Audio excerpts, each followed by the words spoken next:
अस्सलामुअलैकुम। तो सुबह की शुरुआत हुई है बड़ी ज़बरदस्त किस्म की बारिश से। मैं कहता हूँ इसकी आवाज़ से मैं उठा हूँ, इतनी गरज चमक के बारिश हो रही थी। बच्चे सुबह सुबह ही नहाने के लिए ऐसे निकले हुए थे जैसे पता नहीं सालों बाद बारिश हो रही है। लेकिन आजकल तो मौसम ही ऐसा हुआ है, हर एक दो दिन छोड़ के बारिश हो रही है और मौसम इसी तरह खुशगवार रहता है। ये फिर सैटरडे मनाने आज हमारे घर आए हुए थे तो उन्होंने जिद की हुई कि मामू हर तरफ झंडे लग चुके हैं लेकिन आपने अपने घर की छत पे पाकिस्तान का झंडा नहीं लगाया। तो मैंने कहा चलो कोई बात नहीं, बच्चे ले आते हैं जाके। तो हम जाने की तैयारी कर रहे हैं, मौसम आपके सामने बड़ा खुशगवार है। घर से हम निकले हैं तो रास्ते में किप्स कॉलेज के बच्चों को छुट्टी हुई थी और उसकी वजह से रोड काफी ब्लॉक हो जाता है, काफी हद तक रश काफी होता है और हम वहां से आसानी से निकल गए थे। रास्ते में जाते जाते हल्की फुल्की बारिश भी हुई थी लेकिन उससे कोई फर्क नहीं पड़ा। पहुंच गए 14 अगस्त के एक स्टॉल पे, वहां से हमने झंडों के मुख्तलिफ रेट पूछे हैं। उन्होंने हमें बताया जनाब कोई 400 का, कोई 600 का, कोई 700 का, कोई 900 का। तो हमें पसंद आया था 750 वाला, तो भाई ने बड़े प्यार मोहब्बत से हमें 650 में दे दिया। अकेले बंदे से तो कैरी करना मुश्किल हो जाता है लेकिन मेरे साथ थी मेरी भांजी, उसने काफी हद तक सपोर्ट की क्योंकि हम इसको रोल करके लेके जा रहे थे। किसकी काफी लंबी थी जो कि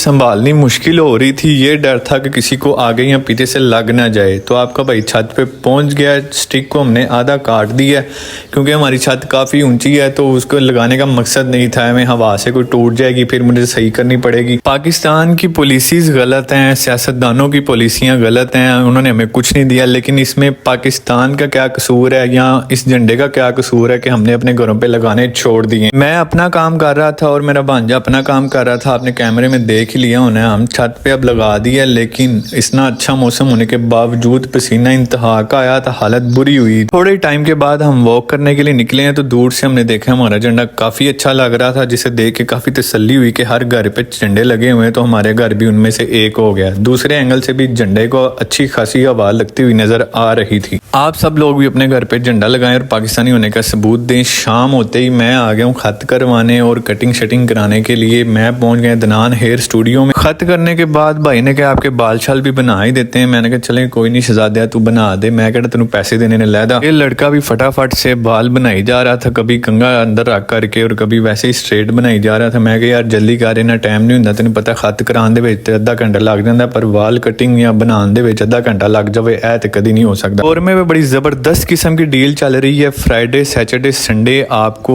ऑफ मिलता है, वहां पे जितनी मर्जी बोतलें परचेज करें, आप भी इस चीज से फायदा उठाएं। शाम होते ही रात होते ही मुझे याद आया कि यार एक चीज ला के रखी हुई थी उसको दरवाजे के नीचे लगा दिया जाए, लेकिन आपके भाई को लगानी नहीं आ रही थी। मैंने बड़ी मेहनत से इसको सलोशन वगैरह लगा के दरवाजे के नीचे लगाने की कोशिश की और लगाने में कामयाब भी हो गया। लेकिन उसके बाद ऐसे ही दरवाजा खोला है लगाने के बाद तो मेरा हो गया मोए मोए। सब ने मेरा मजाक भी उड़ाया था, आगे चल के आपको वीडियो में नजर भी आएगा। इतनी मेहनत करने के बावजूद जब आपको फल ना मिले तो गुस्सा भी आपको बहुत ज्यादा आता है। ये चेक करें, सलोशन लगाने के बाद मैं इसको दरवाजे के नीचे लगाने की कोशिश कर रहा था। आने के बाद बड़े कॉन्फिडेंस से नीचे बैठ के की सेटिंग कर रहा था कि मैं इस कामयाब हो चुका हूँ। लेकिन मुझे क्या पता था मेरे साथ क्या होने वाला। ये आप देखें कि जैसे ही मैंने दरवाजा खोला ये फिर उतर गया। कोई मुझे देख के चीन टपाक डमडम करने लग गया और कोई मोए मोए करने लग गया था। मैं इसमें हो गया नाकाम। अगर आपको पता है कि किस तरह लगता है तो मुझे जरूर गाइड करिएगा। जब आप नाकाम होते हैं तो बड़ों के साथ साथ छोटे भी आपका मजाक उड़ाना शुरू कर देते हैं, लेकिन आपका भाई इस चीज को महसूस नहीं करता और इस माहौल को भी फुल एंजॉय करता है। मैंने देखा कि मेरा चेजा लगना शुरू हो गया। पहले तो मैंने इग्नोर किया लेकिन उसके बाद मैंने भी इंजॉय करना शुरू कर दिया। ये आप देख सकते हैं आजकल चीन टपाक डमडम चल रहा है और मैंने भी वो साइन बना दी। नाइट क्रेविंग्स आपके भाई को बहुत होती है तो मैंने कुछ रेडीमेड सामान ला के रखा हुआ। रायता मैंने खुद ही बनाना शुरू कर दी और उसमें कामयाब हो गया था। फिर मैंने चीजें निकाली हैं, डॉन के पराठे निकाल के बनाने शुरू किए और बाइक से बनाए नहीं जा रहे थे और वो भी टूटने लग गए थे। आपको नजर आएंगे कि मैं पराठे भी सही तरह नहीं बना सकता लेकिन सालन वगैरह मैं अच्छा बना लेता हूँ। अच्छी चीज ये थी कि मुझे इसमें ऑयल ऐड नहीं करना पड़ रहा था, इसमें से खुद ही निकली जा रहा था और पराठे को लगी जा रहा था। ये चेक करें मैंने इसकी क्या हालत कर दी है। अभी डॉन के पराठे इस्तेमाल करते हैं तो मुझे उसकी मेकिंग दिखाएं कभी बना के, ताकि मुझे भी आसानी हो बनाने के लिए। ये कुछ चीजें मैंने सेब्रोसो की ला के रखी हुई हैं ताकि मैं अपनी लेट नाइट क्रेविंग इससे पूरी कर सकूं। पराठे पे कलर बड़ा हैवी किस्म का, जबरदस्त किस्म का आ चुका है। पराठा मेरा बन के तैयार हो गया और मैं उसको प्लेट में शिफ्ट करने लगा हूँ। ये प्लेट में शिफ्ट हो गया और अब मैं दूसरी तरफ होने लगा लगा हूँ, लेकिन मुझे ख्याल है कि एक पराठे से कुछ नहीं बनेगा, दूसरा फिर बना ले मेरी जान। देसी बंदों का आपको पता है एक पराठा तो उससे गला ही गीला नहीं होता, तो मैं 2 पराठे बनाने। ब्रोसो का सामान आपका भाई बनाना शुरू कर दिए, लेकिन ये भी फुल ऑयल में फ्राई होने वाली आइटम्स थी जो मैंने पैन में उसको बनाना शुरू कर दिया। कुछ अच्छी बन गई, कुछ बुरी बन गई। आप भी चीज़ें ट्राई किया करें, बनाया करें और मज़े से खाया करें।